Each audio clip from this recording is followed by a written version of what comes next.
Nesta aula de pesquisa operacional, falaremos sobre problemas de dimensionamento de lotes. Vamos aqui olhar o enunciado do problema. As demandas por um produto nos próximos 4 meses são 100, 250, 190 e 300 unidades. O custo de produção nesses meses é de 50, 45, 55 e 52 por unidade, e o custo mensal de se manter uma unidade no estoque é de 2. A capacidade mensal de produção é de 400 e a de estoque é de 100 unidades. Desenvolva o planejamento de produção desse produto. Então vejamos que aqui, como nós temos que desenvolver o planejamento de produção, isso significa, nesses 4 meses, decidir quanto será produzido em cada mês. Ou seja, qual é o tamanho do lote a ser produzido por mês. E por isso o problema tem esse nome de dimensionamento de lotes.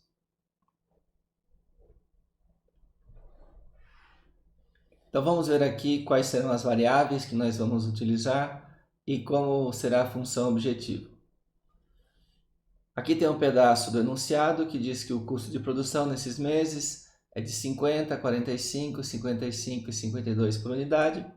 E o custo mensal de se manter uma unidade no estoque é de 2 unidades monetárias. Então vejamos, nós precisamos saber quantas unidades serão produzidas por mês e vamos associar esses custos com essas quantidades.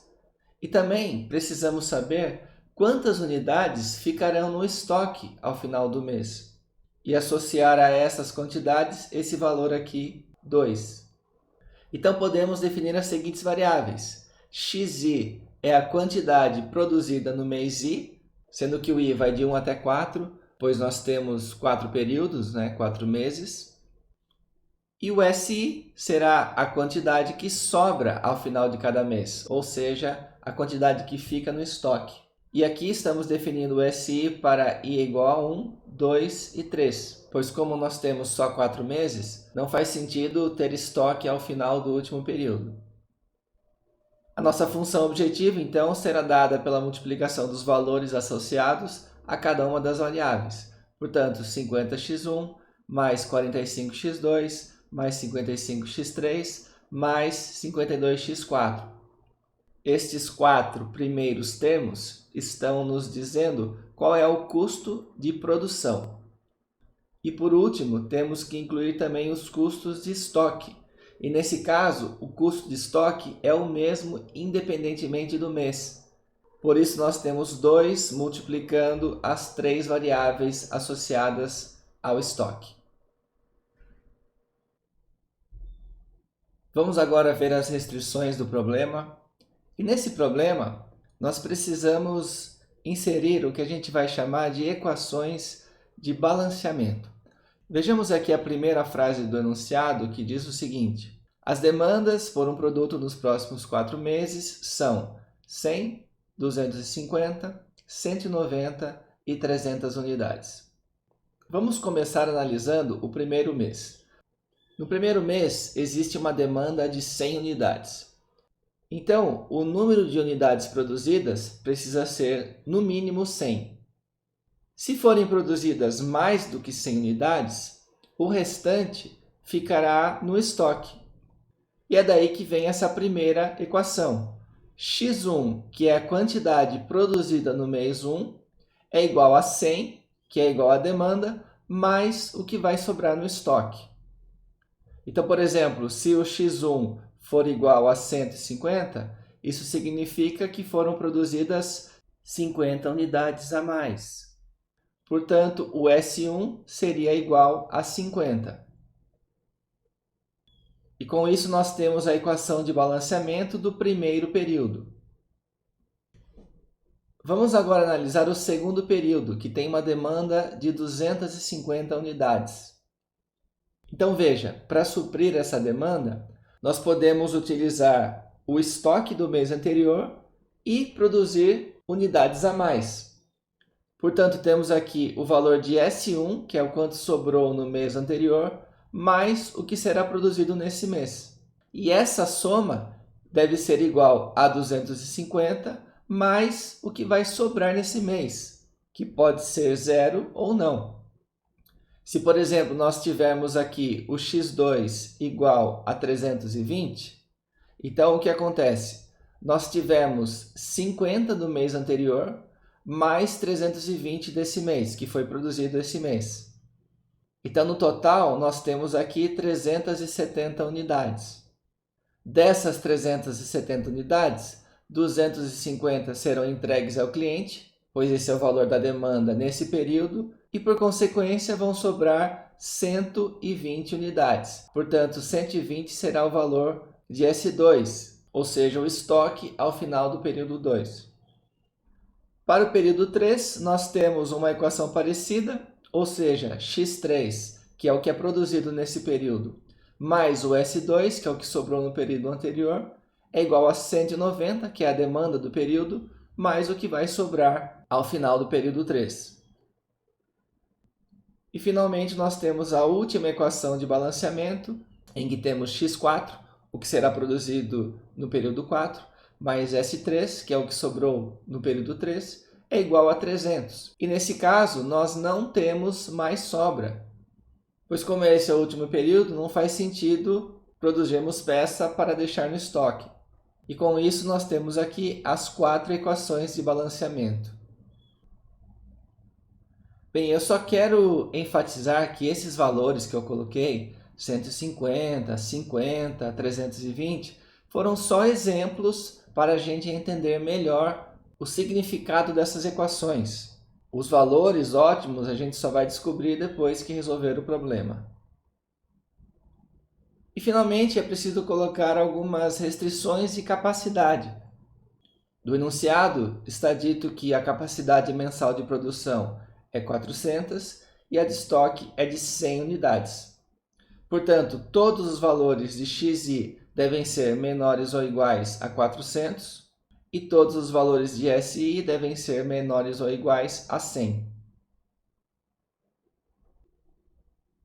Está aqui o modelo matemático completo com a definição das variáveis, a função objetivo, as equações de balanceamento, as restrições de capacidade e o tipo de variável, que nesse caso, como estamos falando de unidades produzidas, devemos dizer que as variáveis são inteiras não negativas. Temos aqui o problema no LPsolve, função objetivo, todas as restrições e as variáveis declaradas como inteiras. Resolvendo o problema, temos a seguinte solução. x1 é igual a 100, x2 350, x3 90 e x4 100. Isso significa que devem ser produzidas 100, 350, 90 e 300 unidades nos meses 1, 2, 3 e 4, respectivamente. É possível observar aqui também que o S2 é igual a 100, o que significa que no final do período 2 haverá uma sobra de 100 unidades que vão permanecer no estoque. E o custo total associado a esse planejamento de produção é de 41.500 unidades monetárias. Vamos estudar agora uma pequena variação desse problema. Então, considerando os mesmos dados do exercício anterior, vamos supor agora que seja possível produzir peças a menos num determinado mês e compensar nos meses seguintes. Ou seja, agora temos a possibilidade de entregar produtos atrasados ao custo de 3 por unidade atrasada por mês. Com essa nova possibilidade, vamos agora desenvolver um novo planejamento para esse produto. Então, para isso, nós vamos inserir uma variável nova. Continuamos com as variáveis xi, que é a quantidade produzida no mês i. Aqui o i vai de 1 até 4. Continuamos com as variáveis si, que são as quantidades que sobram ao final de cada mês. E agora vamos colocar uma variável nova, ou na verdade três variáveis novas, F1, F2 e F3, que são as quantidades faltantes ao final de cada mês. E aqui novamente o I vai de 1 até 3, pois ao final do quarto mês é preciso entregar toda a demanda, então não podemos atrasar ao final do último período. A função objetivo agora vai ter novos termos, que são aqueles referentes às quantidades atrasadas. E como o custo é de 3 unidades monetárias por unidade atrasada do produto, então teremos aqui 3F1 mais 3F2 mais 3F3. Portanto, esse último pedaço é o que nos dá o custo das entregas atrasadas. E o resto da função objetivo é como na primeira parte do exemplo. Estes primeiros 4 termos são os custos de produção, esses 3 próximos termos são os custos de estoque, e a expressão como um todo nos dá o custo total, que nós queremos minimizar. Vamos ver agora as restrições do problema, e como temos a possibilidade de fazer entregas atrasadas, as equações de balanceamento vão mudar um pouco. Vamos aqui analisar a primeira equação.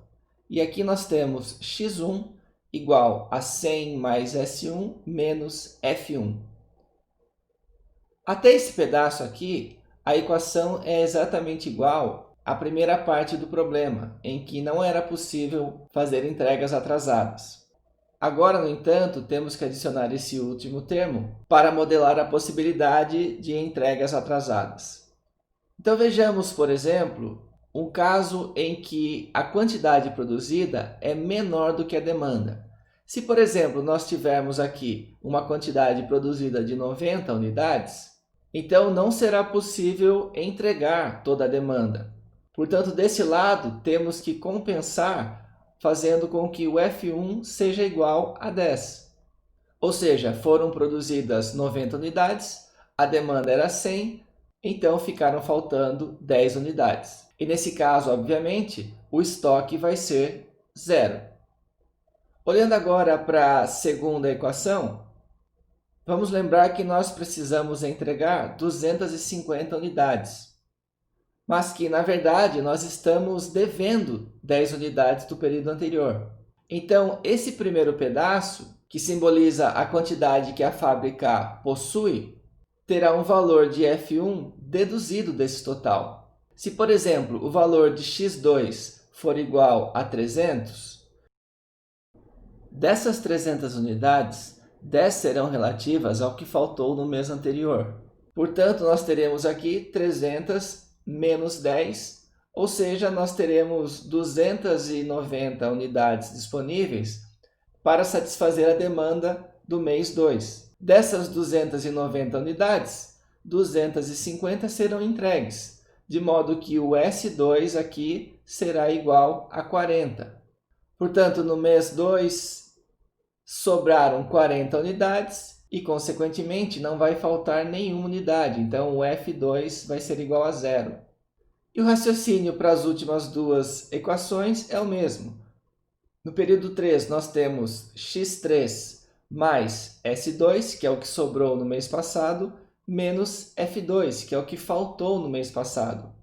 Tudo isso é igual a 190, que é a demanda do período 3, mais S3, que é o que porventura vai sobrar nesse período, menos F3, que é o que porventura irá faltar nesse período. E por último, na quarta equação, nós temos x4 mais S3 menos F3 igual a 300. E aqui não pode nem sobrar nem faltar nenhuma unidade. Por isso que nós não temos S4 e nem F4. Novamente, quero comentar que esses valores, 90, 10, 300 e 40, foram apenas exemplos. E os valores ótimos nós vamos obter somente quando resolvermos o problema. Aqui embaixo, as restrições de capacidade continuam as mesmas. Podemos produzir no máximo 400 unidades por mês e deixar no estoque no máximo 100 unidades por mês. Como o problema não diz que existe uma capacidade para os itens faltantes, então não colocamos nenhuma restrição para os valores de FI. Aqui está o modelo matemático completo, com a definição de todas as variáveis, a função objetivo, as 4 equações de balanceamento, as 2 restrições de capacidade e a declaração dos tipos de variável.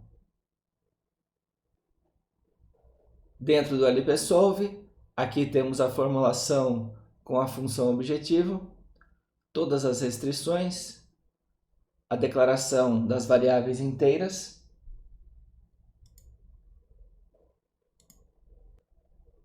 e a solução que o programa dá é a seguinte: x1 é igual a 50, x2 é igual a 400, x3 é 0 e x4 é 390.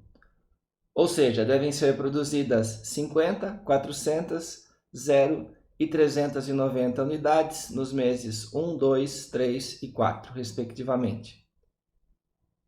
Essa programação da produção implica um estoque de 100 unidades ao final do segundo mês, uma falta de 50 peças ao final do primeiro mês e uma falta de 90 peças ao final do terceiro mês. Mesmo com essas sobras e essas faltas, o custo total é 41.400 unidades monetárias, que é um pouco menor do que o custo na primeira situação. E aqui nesse problema é interessante analisar duas coisas. A primeira é que o custo total foi reduzido porque, ao permitir que houvesse atrasos, nós estamos dando mais possibilidades de solução ao problema. Em outras palavras, o conjunto viável é maior. E se nós estamos querendo minimizar o custo, com um espaço viável maior do que o primeiro, englobando o primeiro, a resposta final vai ser tão boa quanto a primeira ou melhor.